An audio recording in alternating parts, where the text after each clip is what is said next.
Vamos ya con quienes sí saben de todos estos temas. Vamos a la mesa de análisis con Ricardo Ravelo y con Víctor Ronquillo. Víctor, buenas tardes.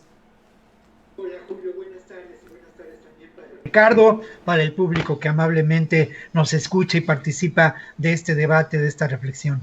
Gracias. Ricardo Ravelo, buenas tardes. Buenas tardes, Julio. Un gusto saludarte cada jueves. Un saludo también muy afectuoso para mi compañero Víctor Ronquillo y para el público que nos sigue Bueno, esta tarde. pues hoy le enviamos también un saludo a nuestro compañero Osvaldo Zavala, que por razones de horario, él está en Nueva York, es profesor universitario, y sus clases son a una hora que cuando estábamos en el anterior horario sí podríamos compartir el tiempo, pero ahora se le hizo bolas el cuadrante, el cronómetro, y no podrá estar con nosotros, pero estimamos que la siguiente semana ya quede todo arreglado. Víctor Ronquillo, ¿cómo ves el tema de las declaraciones, el video ayer de Carlos Loret de Mola relacionado con Israel Vallarta, donde dice fue un error, no me daba cuenta de lo que sucedía? ¿Qué opinas sobre este tema, Víctor Ronquillo?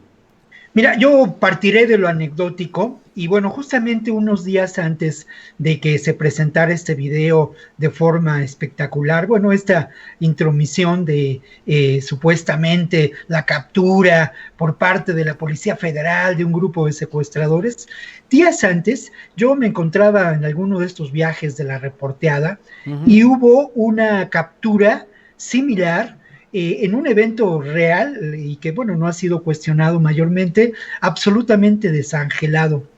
Por esos días ya había entrado al aire aquel programa de televisión espectacular donde se hablaba muy bien de la AFI, donde se pagaban muchos recursos por parte de la Policía Federal, de García Luna a Televisa, para ponderar la actuación de estos personajes, ¿no? Y dejarlos como si fueran un gran escuadrón de ataque, de defensa. Y justamente yo estaba desayunando en ese momento con algunos colegas de la producción de entonces, estaba yo trabajando creo que en Multivisión, y con algún compañero reportero de esta ciudad en la que me encontraba. Y yo le decía, ¿no? Le decía, bueno, qué chafa, ¿no? Qué manera de hacerlo, ¿no? Entonces, de juego empezamos a platicar sobre la posibilidad realmente de grabar algo así, pero de manera real, ¿no?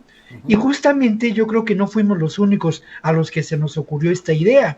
Días después se llevó a cabo de una manera muy eficiente, muy espectacular, muy armada, tramada sin duda. Y bueno, aquí quiénes son los responsables y los productores. Tú señalabas hoy en la mañana en tu columna, Julio, a la productora del programa matutino de noticias de Loret de Mola, ¿no? Seguramente ella estuvo al tanto. Pero mira, de acuerdo a la estructura que uno ha sufrido por muchos años en los canales de televisión, conductor es Dios, y conductor Dios sabe todo y decide todo, y conductor Dios pues consulta con pues los dueños del circo, ¿no? En este caso, pues seguramente estaban enterados, los altos mandos de Televisa, no dudo que incluso el dueño o los principales accionistas, o uno de ellos por lo menos, ¿no?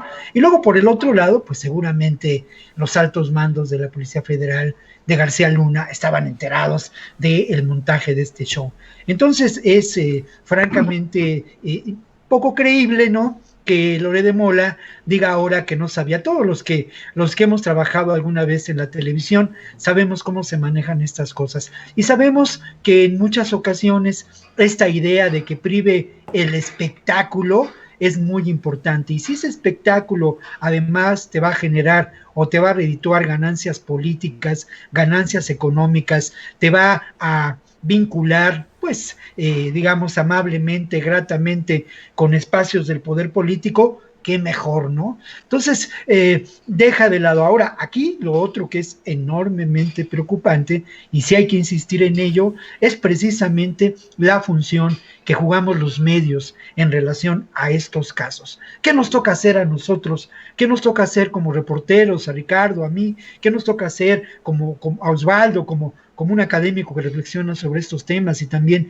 un periodista afortunado, Osvaldo, ¿no? ¿Qué nos toca hacer? Pues realmente poner el dedo en la llaga generar debates y reflexiones y señalar la realidad. En el caso de Ricardo, a mí me consta porque muchos años lo leí en proceso, bueno, construía información a partir de datos duros, construía información a partir de hechos verídicos. Claro, en ocasiones nosotros tenemos que interpretar estos hechos, tenemos que sumar lo que acontece, pero jamás por un asunto de ética profesional, creo que nos debemos dar a montajes. Es absolutamente reprobable y tiene que ver pues con la degradación que se generó desde la perspectiva de Televisa, de Televisión Azteca, de los medios preponderantes en distintos momentos de la realidad histórica mexicana en relación a esta realidad, a este nexo, ¿no? Con el poder. Lo otro, no hay duda de que esto correspondió también a la agenda que tenía el presidente Calderón en esos momentos para llevar adelante su guerra contra el narco. Desde entonces, en mi caso, ¿no? Yo pues pinté mi raya y trabajé mucho de manera independiente, me vinculé más a la defensa de los derechos humanos, al ejercicio periodístico, porque no estaba dispuesto a subirme a este tren o a estos camiones o a estos helicópteros que nos llevaban a los reporteros a recorrer, por ejemplo, los plantíos de amapola en Sinaloa y mostrarnos, ¿no?, cuál era la guerra contra el narco. Creo que algunos de nosotros, pienso en mi amigo Diego Sorno, tuvimos una actitud, no lo dijimos públicamente, ¿para qué? Pero sí creo que algunos de nosotros, mucho más de los que pensamos, sí mantuvimos una relación de distancia con el poder y conservamos la ética absolutamente reprobable, lo de Loret de Mola, y por sus hechos los conoceréis, ¿no? O Pues sea, sí. ahí está, ¿no? Claro, gracias, Víctor. Ricardo Ravelo, ¿qué opinas sobre este episodio reciente del tema de Carlos Loret y el montaje relacionado con Florence Cassés y Israel Vallarta? Por favor, Ricardo. Bueno, yo creo que finalmente las cosas al tiempo se acomodan, la vida nos va poniendo a cada uno en el lugar en el que debemos estar, ¿no? Se conoce la verdad, aflora la verdad. Coincido con Ronquillo, Víctor, en todo lo que plantea. Debo decir que este recurso del montaje ha sido, digamos, históricamente muy socorrido por Televisa. Me recuerda, por ejemplo, allá por el principios de diciembre de 2010, cuando Joaquín López Dóriga abre el noticiero con una noticia en la que me acusa de recibir $50,000 de El Grande, Sergio Villarreal Barragán, El Grande, para que la revista Proceso dejara de publicar asuntos relacionados con su vida criminal. Uh-huh. Y en aquel momento, El Grande estaba detenido, estaba declarando en la Siedo, después de su captura en Puebla, estaba hablando de muchos temas importantes del narcotráfico, entre otros, relató, por ejemplo, su reunión con el presidente Felipe Calderón en la casa del entonces senador Anaya Llamas, en Torreón, Coahuila. Uh-huh. Exacto, compadre de Felipe Calderón, sí.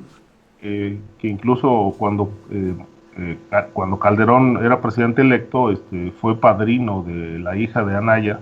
Así la bautizaron, y en aquel momento se estaba llevando a cabo un plan pues largamente maquinado del cártel de Sinaloa para que el presidente ya electo nombrara a García Luna como secretario de Seguridad Pública, porque García Luna ya tenía una relación anterior bastante afinada con miembros del cártel de Sinaloa, entre ellos con El Grande, con el Mayo Zambada, con el Chapo, y entonces con el propio Arturo Beltrán.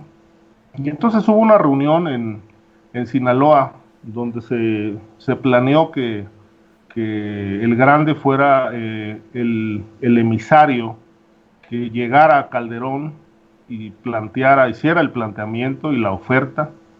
Y obviamente Anaya Llamas fue el enlace, invitó al Grande porque el hermano del Grande había sido cuñado del senador Anaya, una hermana de Anaya estuvo casada con un hermano del Grande, y entonces lo invitó a la fiesta, ahí estuvo presente, saludó al presidente e hizo el ofrecimiento del cártel de Sinaloa.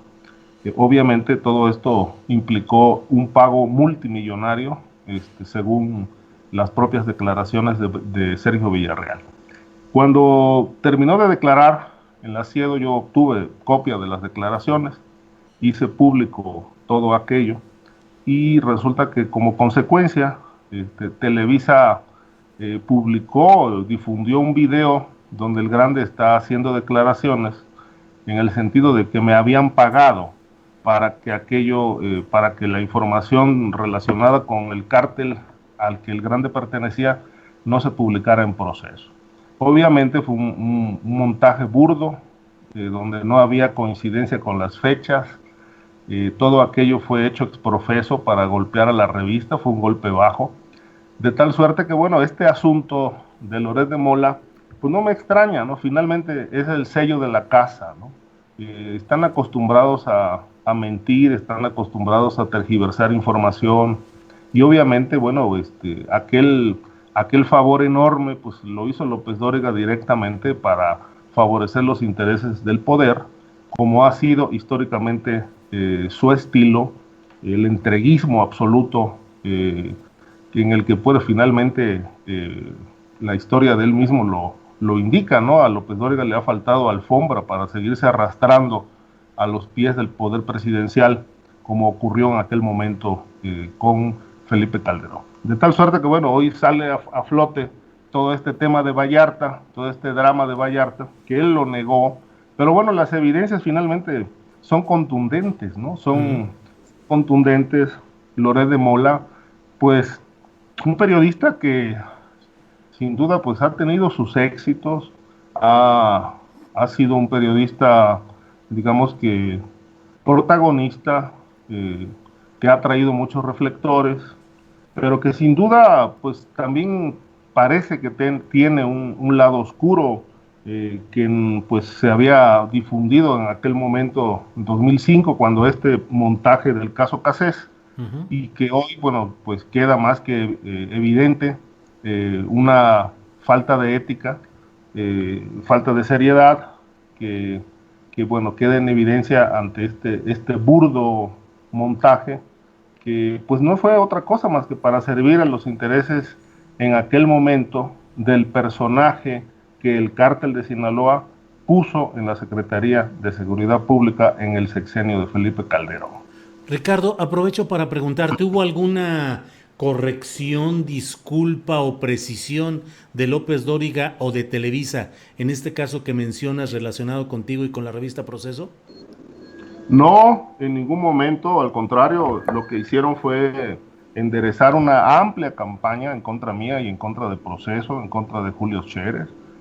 Se sumó Loret, se sumó Ciro Gómez Leiva a través de Radio Fórmula, se sumaron pues varios a través de los distintos programas noticiosos que tenía Televisa en ese momento, pues desplegaron mucha información, réplicas, comentarios, etcétera, etcétera. Y evidentemente en Proceso estuvimos a punto de presentar una denuncia contra Televisa, cuyo objetivo era realmente llegar hasta las últimas consecuencias, al grado de que pudiera, incluso así se planteó en aquel momento, quitarles la concesión que les había dado el gobierno, porque había una causal bastante grave ahí, que era el uso de un medio con elementos informativos falsos para calumniar a un periodista, a la revista Proceso y por supuesto a Scherer. En aquel momento fue un escándalo porque, como recordarán, Julio Scherer acababa de entrevistar al Mayo Zambada. Entonces se dijo, y así lo deslizaron en muchos comentarios, que bueno, pues que había una presunta relación entre Proceso y el cártel de Sinaloa, y que estábamos favoreciendo intereses de esa organización criminal. Finalmente yo respondí obviamente con un amplio reportaje en el que pues di cuenta de por lo menos 40 textos publicados a lo largo de unos 3 o 4 años en la revista, en el que pues se manejó toda la historia del Grande, se manejaron los corridos que les compusieron varios grupos musicales, quiénes eran sus socios, cómo estaban relacionados los hombres de la política en Coahuila con esta organización. Y obviamente, bueno, lo que le molestó a Calderón sin duda fueron 2 reportajes que, primero que nada, cuando Anabel Hernández publica que el emisario para la negociación con el narco era Costa Chaparro, y el segundo asunto fue ¿no? Su encuentro con el Grande, que finalmente, bueno, hoy sale a flote en el juicio que los detalles y pormenores de cómo el cártel de Sinaloa compró esa Secretaría de Estado a través del presidente Felipe Calderón, porque convenía al cártel de Sinaloa tener a García Luna en esa posición. Bien, Ricardo, muchas gracias. Víctor Ronquillo, disculpa que nos extendimos mucho en esta parte, pero quise preguntarle a Ricardo sobre el desenlace o lo que sucedió en este tema de los señalamientos de Televisa contra Proceso y contra el propio Ricardo. Víctor, hay otro tema que me parece que pues está inserto en este mismo ambiente del que estamos hablando, de crimen, de delincuencia, pero también de los medios de comunicación y la protección de los altos, de los encumbrados políticos. En este caso me refiero concretamente al tema de Kit Raniere, del grupo llamado NXIVM y del hecho de que a pesar de la cadena perpetua dictada en Nueva York contra Kit Raniere y todo lo que se ha develado allá, en México no hay casi ni mayor publicación en lo que se refiere a los ramales o vertientes en México, que son Emiliano Salinas Ocelli, hijo del expresidente Carlos Salinas de Gortari, y Rosa Laura Junco, hija del dueño o principal accionista de Reforma, Mural y El Norte. ¿Qué opinas de este tema, Víctor?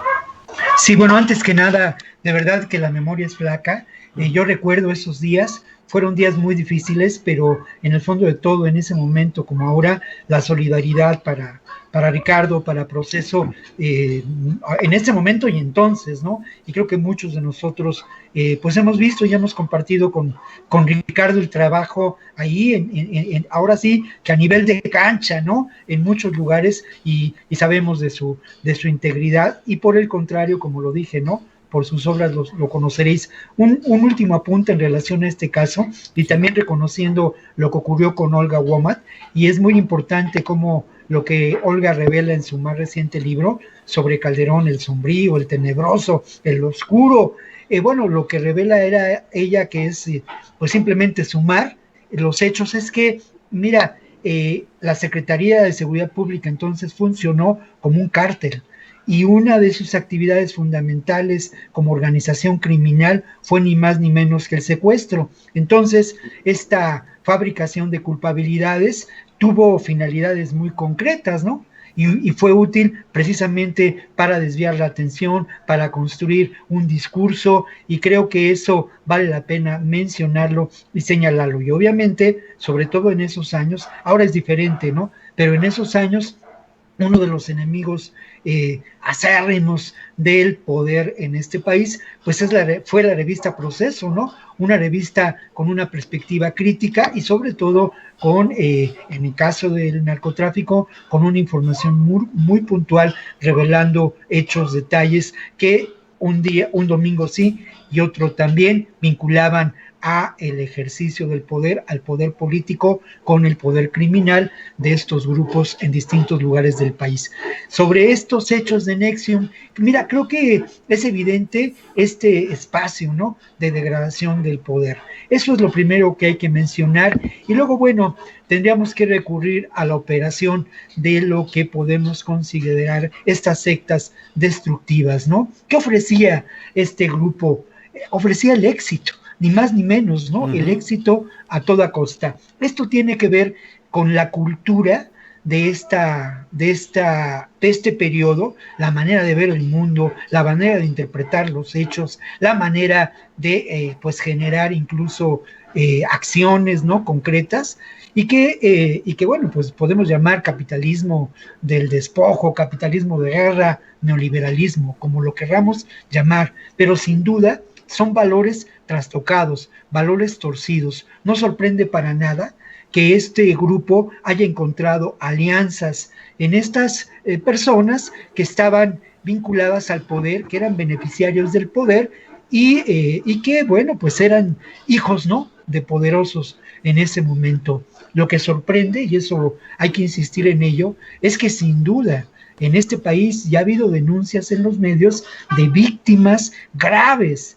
de esta secta, y hay que mencionarlo con todas las palabras, secta no por el número, porque era un número muy grande de personas vinculadas a ello en el mundo. Esta secta por la manera de operar, por este pensamiento que genera la negación de la propia personalidad, una dependencia muy fuerte, que se prueba en los hechos que ya son conocidos, ¿no?, en el abuso sexual y demás. Pero yo quiero señalar eso, ¿no? Esto de manera determinante. Al final de cuentas, se trata de valores torcidos. Y lo que hay que exigir es, en México, así como en otros muchos casos, tiene que llevarse a cabo una investigación en donde no se deje impune la actuación de complicidad, de protección de que dispuso este personaje sin lugar a dudas. Ya fue capturado en México, ¿sí?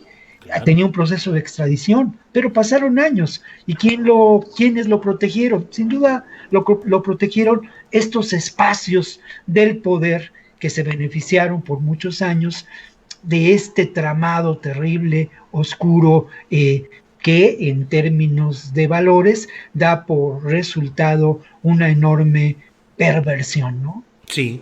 Víctor, muchas gracias. Ricardo Ravelo, ¿qué opinas sobre este tema? Keith Raniere, NXIVM, cadena perpetua y pues el poco tocamiento que hay en México, siquiera en términos mediáticos, de relaciones con personajes pues muy reconocidos como hijos de políticos o hijos de empresarios, el caso de Emiliano Salinas, de Rosa Laura Junco y de otros personajes de ese mismo nivel de una élite política y económica. ¿Qué opinas, Ricardo? Pues yo pienso que esto no debe quedar impune, evidentemente, como lo planteó Ronquillo. Creo que el gobierno mexicano tiene que hacer su parte en la investigación, ahondar. Digo, por ahora conocemos solamente pues algunos nombres. Quizá aquí haya una cauda de personajes involucrados, todavía no sabemos, pero lo que yo pondría el dedo en el punto de que mientras el silencio impere y mientras no haya una investigación a fondo, realmente pues esto se va a mantener en la impunidad. Y bueno, evidentemente lo que hasta ahora se demuestra es que el poder económico, el poder político, pues sigue lamentablemente pesando frente a la justicia, así parece. Ojalá y desde las instancias judiciales, desde las instancias de la Procuración de Justicia, pues se logre ahondar y sacar a flote, pues qué más personajes están involucrados, a qué nivel llega todo esto, de qué tamaño es esta secta, este grupo ligado a una pues amplia variedad de delitos, desde lo sexual, entre otros, corrupción, que ahí se ha mantenido impune, y que pues esto es lo que daña sin duda a un gobierno, ¿no? Cuando se le pretende echar tierra a las cosas, silencio, impunidad, esto no ayuda en una democracia. Sin duda los silencios nos alejan realmente de la luz pública, y para ir limpiando los escenarios. Creo que ahí el gobierno de López Obrador pues debería ser más claro, porque todo esto lamentablemente lo que va generando o robusteciendo en la opinión pública es la idea cada vez más difundida de que hay nexos, ¿no? Hay nexos, hay intereses políticos ahí entreverados, hay excesos también cuando se habla de, digamos, de que se hace justicia o se procura justicia, cuando todo indica que hay una relación política que se protege o se pretende proteger. Digo, quizá estoy equivocado, pero todo esto, este silencio oficial, lo único que genera es que se desaten una serie de comentarios que evidentemente no favorecen al gobierno, de tal suerte que, bueno, trátese de Junco, trátese de Salinas, trátese de quien sea, me parece que pues, la justicia debe aplicarse porque pues está en este momento, esta justicia de la Cuarta Transformación está bajo cuestionamiento, pero si los silencios siguen robusteciéndose, pues evidentemente que el gobierno pues paga las consecuencias. Bien, gracias, Ricardo. Víctor Ronquillo, pues ha llegado ya el momento de la elección en Estados Unidos por la presidencia, el segundo periodo para Donald Trump o el cambio de estafeta para que entre el Partido Demócrata y desplace al republicano. Será este martes próximo cuando se realice esta elección, pero ¿qué puede implicar en cuanto a la continuidad o el endurecimiento de las políticas antidrogas hacia México? O finalmente no en lo inmediato no es previsible que la elección en Estados Unidos cambie demasiado esa política hacia México. Mira, yo partiría de que al final de cuentas en Estados Unidos la política internacional no está regida por periodos gubernamentales, está regida por los intereses que de alguna manera son determinantes para, como tú lo mencionabas, la élite económica y del poder de este país, ¿no? O sea, no hay dos temas que yo pondría sobre la mesa. Uno tiene que ver con la política seguida en relación al narcotráfico y la guerra contra el narco implementada desde lo que podemos llamar los sótanos del poder en Estados Unidos, este grupo que tiene que ver con el armamentismo, que tiene que ver con las acciones políticas, que ha generado incluso candidatos a los diferentes, al Senado, a la Cámara Baja, que los patrocinan, ¿no? Todo un grupo político, económico, determinante en la gestión de los intereses de Estados Unidos posterior a la Segunda Guerra Mundial. Esta guerra del narco se establece como una acción política desde la época de Richard Nixon. Es uno de sus lemas de campaña. Lo que hemos tenido es el acrecentamiento, ¿no?, de este ejercicio de control político, de control militar, de control territorial, para finalmente, pues volvemos a lo mismo, ¿no?, para la extracción de recursos y para el establecimiento de una hegemonía política a nivel global, ¿no?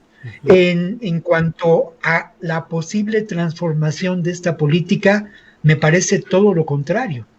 Veremos que se ahonden estos criterios de injerencia en el ámbito de lo que podemos considerar la guerra contra las drogas, que quizá haya cambiado en términos de la narrativa del gobierno actual, pero en los hechos mantenemos una estrategia relacionada con ello, o se mantiene una estrategia relacionada con ello que tiene como elemento central la militarización de lo que hemos hablado aquí. En cuanto a la presencia de las agencias de investigación de Estados Unidos o del gobierno de Estados Unidos, como la DEA, yo quiero mencionar, sí, y esto me parece determinante, y no sé si lo hice aquí la semana pasada, pero el presidente López Obrador, en estas contradicciones propias de una gestión y de un gobierno que está construyendo un discurso, que está construyendo una acción política que a mí me parece sí busca una auténtica transformación.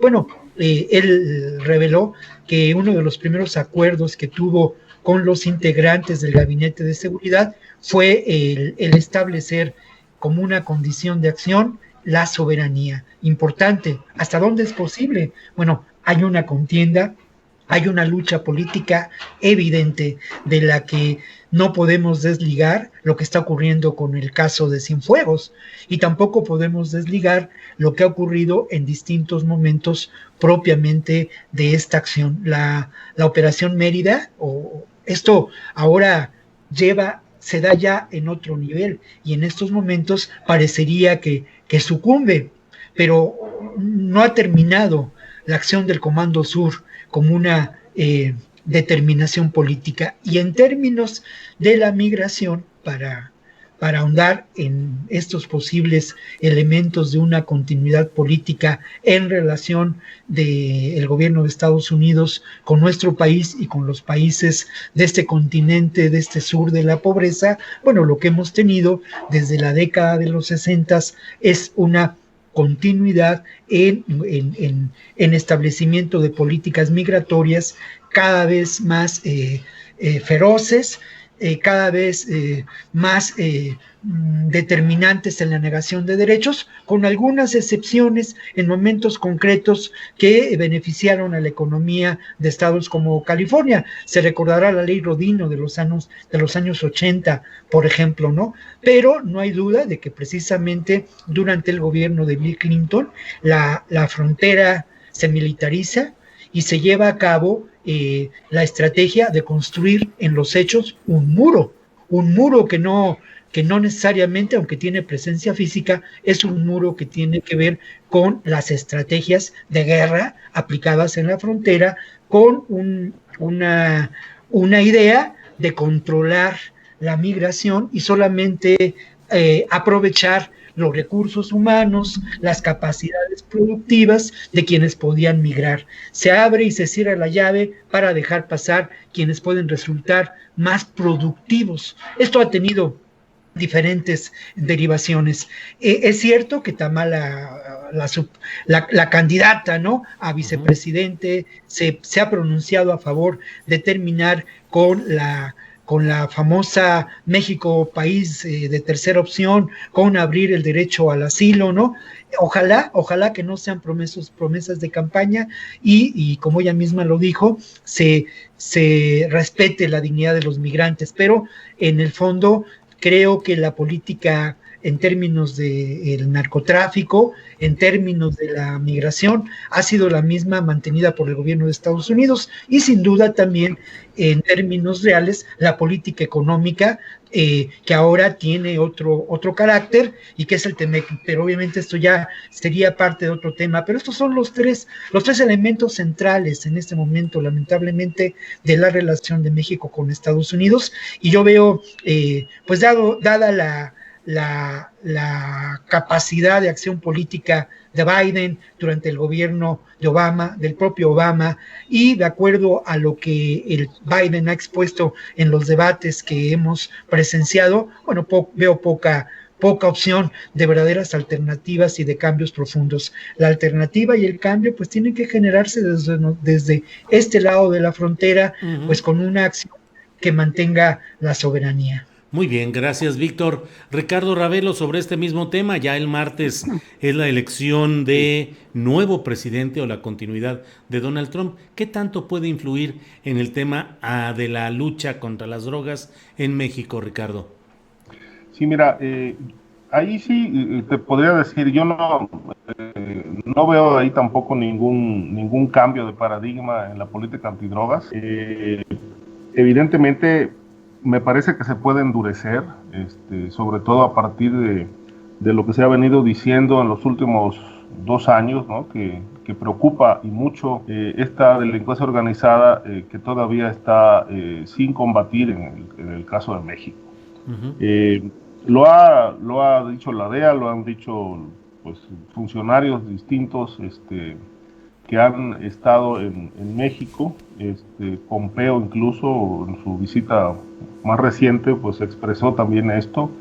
Donald Trump también ha expresado su preocupación por la situación de inseguridad de México, pero me parece que lo que sí puede ocurrir, y aquí coincido con Víctor, es que México también debe de asumir una posición pues más estricta, una posición más seria, en el sentido de que pues no se puede estar obedeciendo los dictados de Estados Unidos, porque digamos que aquí hay temas en el que se tienen que afinar agendas en la cuestión bilateral. Es decir, a Estados Unidos le preocupa la inseguridad que vive México porque les pega, les afecta, sobre todo en su zona fronteriza. Pero, ¿y qué están haciendo Estados Unidos con el tema de la drogadicción, el consumo de drogas, el tráfico de armas, los grupos criminales que operan allá, el lavado de dinero? Es decir, si en México, como se dijo históricamente, se ha dicho históricamente, si México es realmente un trampolín del crimen organizado para asaltar a Estados Unidos, pues también hay razones, ¿no? Estados Unidos tiene que hacer su parte. Hasta hoy, digamos, en lo que llevamos del gobierno actual, de la Cuarta Transformación, no hemos escuchado ninguna postura autocrítica del gobierno de Estados Unidos respecto del grave problema que tiene el consumo de drogas, el grave problema que hay de delincuencia organizada, que pues distribuye todo tipo de enervantes abiertamente, la droga se vende. A mí me ha ocurrido, yo puedo dar, digamos, testimonio de esto, porque en las veces que yo he estado por allá, en Los Ángeles, etcétera, y voy caminando, pues a mí me han llegado a ofrecer droga en la calle abiertamente, la policía está cerca, no pasa nada. Hay una tolerancia a este tipo de distribución de droga, que bueno, en el pasado pues generaba mucha violencia, sobre todo en la ciudad de Nueva York. Ahí hay una gran película que habla de este problema, las famosas pandillas de Nueva York. Uh-huh. Y hasta la fecha, bueno, esta distribución de drogas se tolera. Me llama muchísimo la atención, por ejemplo, el caso Ye Gong, cómo iba a Estados Unidos a lavar dinero a los casinos y cómo perdiendo millones de dólares en el juego, pues era una manera de lavar también grandes fortunas ahí. Entonces, pues todo esto se tolera, ¿no? Se tolera porque en Estados Unidos hay una política muy parecida a la europea, ¿no? Donde, como decía Buscaglia, bueno, hay una gran diferencia en el comportamiento de la delincuencia organizada de Alemania con la de México, o la de Francia con la de México.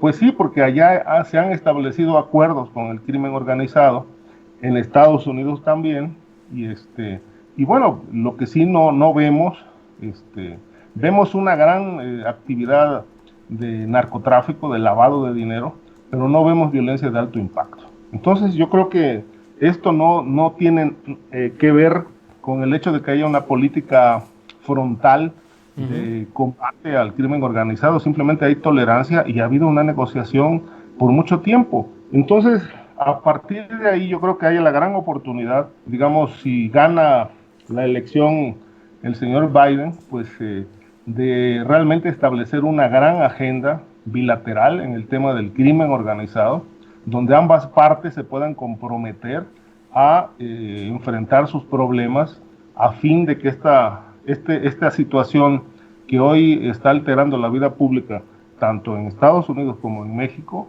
pues llegue a un control. Yo no digo que a un fin, porque digo, pensar en acabar con el narcotráfico me parece que es iluso. Ningún país ha podido derrotar a la mafia en ningún momento de su historia, pero sí se pueden llegar a abatir problemas, a bajar la intensidad de problemas si ambas partes hacen lo que les corresponde. Estados Unidos a frenar el tráfico de armas, el consumo de drogas hasta donde más se pueda con sus políticas, y México a hacer su parte en el tema de la violencia. Entonces yo creo que este nivel de entendimiento creo que elevaría muchísimo el nivel de relación entre ambos países. Bien, gracias Ricardo. Víctor Ronquillo, el tema del general Cienfuegos creo que ha ido entrando en ciertas consideraciones distintas de como originalmente estaban planteadas. Hoy el canciller Ebrard dijo que México ha expresado de manera verbal y documentada ante el gobierno de Estados Unidos su profundo descontento por la manera como se manejó el tema del general Cienfuegos, que no se hayan compartido las investigaciones. el presidente de México hoy dijo que sea o no culpable el general Cienfuegos, hay que defender a la institución del ejército. Eso es por una parte, y por otra, pues el ejército no encuentra nada sospechoso en los bienes del propio general Cienfuegos. ¿Cómo vas viendo este tema? ¿Qué reflexión te suscita? Sí, bueno, yo creo que comenzaré por lo primero, ¿no? Bueno, sinceramente, esto corresponde a un escenario mucho más profundo de lo que podemos ver, pero en términos de lo que es evidente, bueno, era de esperarse que no se informara al gobierno mexicano de lo que iba a ocurrir con el general Cienfuegos.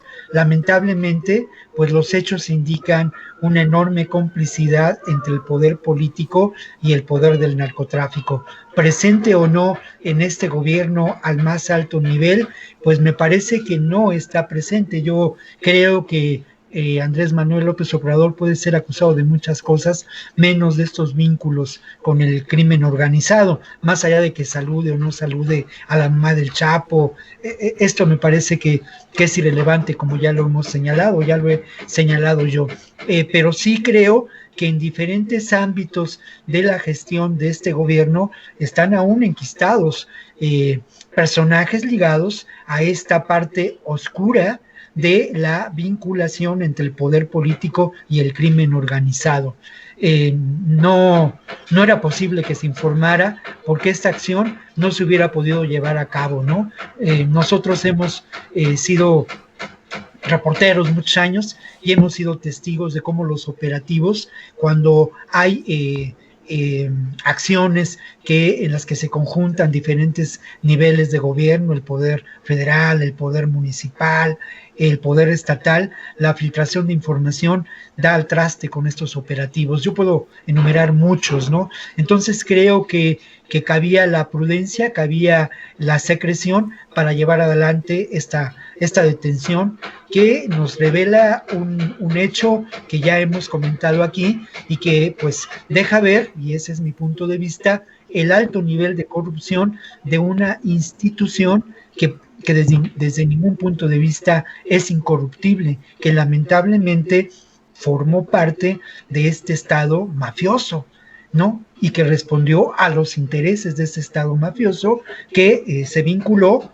en su momento con el poder económico de muchas empresas como Odebrecht, pero también de muchas empresas como el cártel de Sinaloa, ¿no? Uh-huh. Entonces, esto es una realidad. Hay otra consideración que a mí me suscita la lectura de esta nota publicada ayer en La Jornada, me parece que por el colega Gustavo García, quien yo respeto mucho, sin duda, ¿no? Sí, es un gran reportero, pocas personas como él han seguido la fuente de la información de las Fuerzas Armadas, ¿no? Sobre todo del Ejército, de la Procuraduría, es una referencia, ¿no? Y como referencia, Gustavo maneja un tema que es preocupante, ¿no? Por una parte, habla Gustavo en su nota de que hay una investigación realizada por el Ejército y por áreas de inteligencia del gobierno federal, no se menciona qué áreas de inteligencia, donde no se encontraron datos en las cuentas del general Cienfuegos que pudieran alertar sobre el manejo de recursos más allá de sus honorarios como secretario de la Defensa, ¿no? No hay propiedades, en fin. Esto, bueno, es una información que se filtra. Y lo otro que es muy preocupante es que se habla ya, y la fuente de información no es revelada por Gustavo, ¿no? Pero se filtra la información de que seguramente pudo darse el caso de que los teléfonos, pues digamos móviles, ¿no? Celulares del general Cienfuegos estuvieran a cargo de alguno de sus ayudantes, lo cual es muy lógico pensarlo, y que precisamente estos ayudantes, pues bueno, se deja ver en la nota, se deja ver en la información que se ha filtrado, fueran los posibles responsables de estos nexos con el cártel H2, bueno, que ahora sabemos es una derivación del cártel de los Beltrán Leiva.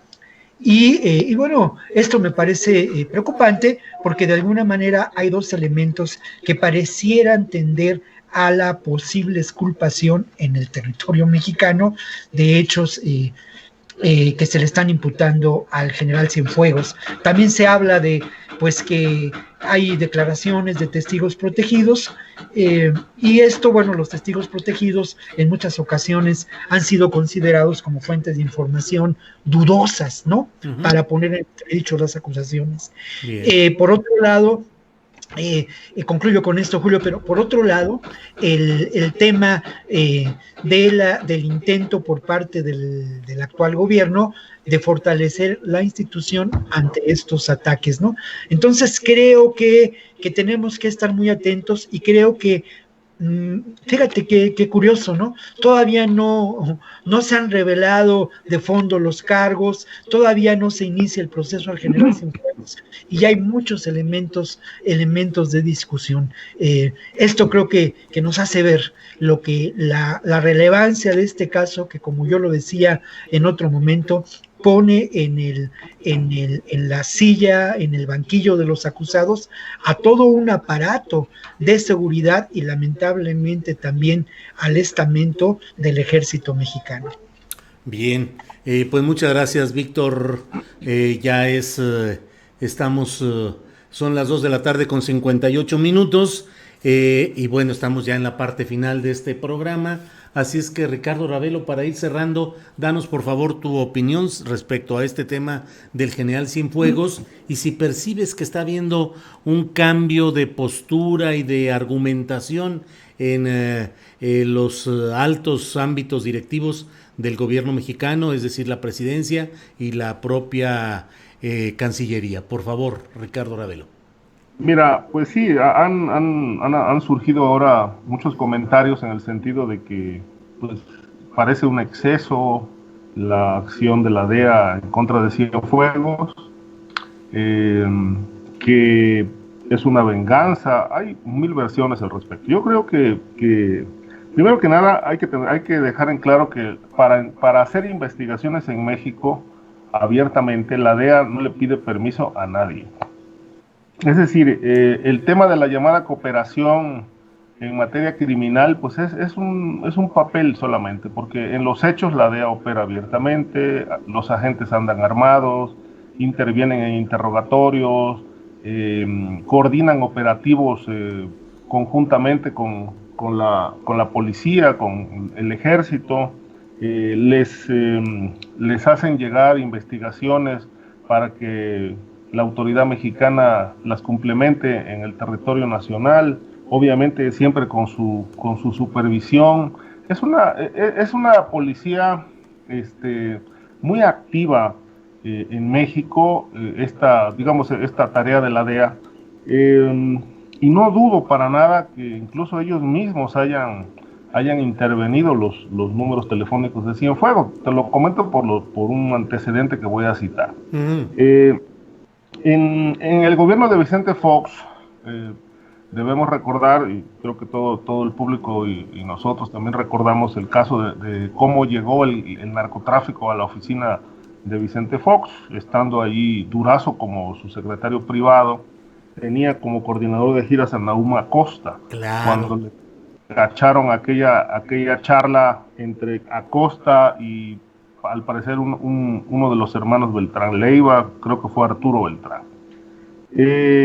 Obviamente el cártel de Sinaloa estaba obteniendo información de las actividades del presidente directamente por su coordinador de giras, que obviamente no pasó nada con él. Después apareció por ahí como director de comunicación social del municipio de Agua Prieta. Me comentó en aquel momento, en una charla que tuve amplia con José Luis Santiago Vasconcelos, que la DEA les dio la información de cómo estaba infiltrada la oficina de Vicente Fox y qué grupo criminal y qué personas estaban directamente manteniendo comunicación permanente con gente de Sinaloa. Y obviamente de esa manera se enteraron de la actividad o la doble actividad que tenía Nahum Acosta. Y entonces la DEA les propuso directamente a la PGR preparar un proyecto, un operativo, en el que primero que nada iban a intervenir todos los teléfonos de la Presidencia de la República durante 3 meses. Uh-huh. A lo largo de 3 meses estarían escuchando las conversaciones de todos los funcionarios, incluidos los de Vicente Fox, su gente cercana, su secretario particular, obviamente Nahum Acosta, que ya estaba descubierto como un enlace clave. De tal manera que, bueno, esto habla y da cuenta con una amplitud de detalles de cuál es la libertad, con qué libertad se mueve la DEA sin respetar absolutamente ninguna soberanía. Es decir, ellos ya traían una investigación avanzada de cómo estaba el narcotráfico metido en la presidencia, y obviamente necesitaban el apoyo, pero Vasconcelos me comentó, dice, bueno, pero no pidieron cooperación, simplemente nos dieron la orden, hay que intervenir los teléfonos. Uh-huh. De esa manera opera la DEA, de tal suerte que esto que menciona Ronquillo es posible, sí, porque así suele pasar, que el funcionario a veces ni trae sus propios teléfonos, ¿no? Los contestan los particulares, etcétera. Esto ya se tendrá que precisar y aclarar, obviamente, a lo largo del juicio, pero evidentemente que no hay ninguna duda de que la DEA seguramente intervino estas comunicaciones, y es muy probable que aquí no haya ninguna orden judicial, simplemente ellos tienen los instrumentos para hacerlo. Hay un antecedente que en una ocasión escribió un recepcionista de un hotel de Guadalajara, uh-huh, cuando en 1983, más o menos, este señor un día me contactó y me dijo, oiga, le tengo un documento que vale la pena. Y entonces estaba escrito a máquina, y el recepcionista de ese hotel me relató en esas 3 cuartillas que él atendía directamente a Camarena cuando llegaba, a Kiki Camarena cuando llegaba a ese hotel en Jalisco, que estaba ubicado a una calle de la residencia donde llegaba Rafael Caro Quintero y se reunían Don Neto y Félix Gallardo. Y entonces Kiki Camarena llegaba al hotel lleno de maletas, además de sus pertenencias, de su ropa, etcétera. Traía otras maletas con puro equipo de comunicación que instalaba en la suite donde estaba hospedado. Y entonces en esa suite instalaba todo su equipo de comunicación, y desde ahí intervenían las líneas telefónicas, apoyados por algunos técnicos en aquel momento de Telmex, de Teléfonos de México, uh-huh, para colgar los números telefónicos desde los postes y las cajas que hay en las esquinas, o que había en las esquinas, con los números que él le solicitaba intervenir. Uh-huh. Y entonces Marena se pasaba días en el hotel sin salir, porque un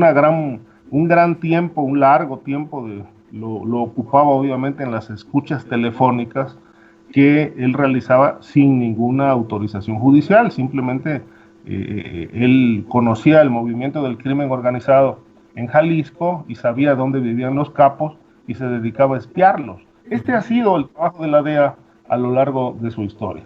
Uh-huh.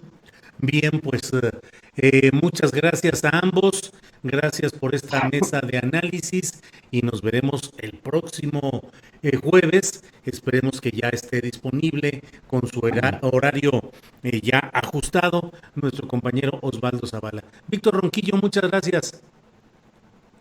No, muchas gracias a ti, Julio, al público, a Ricardo, y bueno, pues nos encontramos el próximo jueves, y esperemos que ya estemos los 3, ¿no? Que nos va muy bien, la pasamos muy bien. Órale, gracias, Víctor, muy amable. Ricardo Ravelo, gracias. A ti, Julio, muchas gracias por esta oportunidad de estar hoy aquí en tu espacio. Te mando un fuerte abrazo y un saludo afectuoso para mi amigo Víctor y al público que nos escucha. Muchas gracias a ambos y nos veremos pronto.